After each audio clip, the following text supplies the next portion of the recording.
I'm Joe W. Brister. Let me give you one last tip about inspectors. When you get an inspector that's really not a welder, especially the young guys, somebody's kin folks or whatever, they be a real pain in the butt because they think you're messing over them, but they're not really smart enough to know whether you are or not.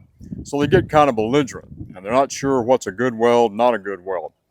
And there's a welder trick you can use. I told you a little earlier that in my time, it was inspectors were welders. They had their papers, and they would show you. It was very common. Give me your shield and gloves. I'm going to show you what I want, and then you'll know, son. Well, I had a friend that was on a job, and he pulled this trick on an inspector that was kind of belligerent, not really a welder, and he had a little bit of little man disease and thought he was a little more than he is. If you're a rookie inspector, that's fine, but don't go around acting like you're a hot shot, okay? That's what's not right. So my friend came on the job. It was a money-making job, and usually he was a inspector, but he'd been a pipeline welder for years. So he comes on the job, and this inspector was telling him that his cap was too low.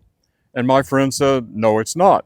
And yes, it is. And so it got a little pissing match, and my friend pulled this trick on him. And I'm going to show you if you ever need it. He took his shield off, took his pancake off his gloves, and he said, here, show me what you want, and then I'll know, and we won't have no more trouble on this job. Well, guess what? He couldn't, could he? So stick that in your head somewhere and save it one day when you got one of them little know-it-alls. I'm Gerald W. Brister, and that's a really great tip.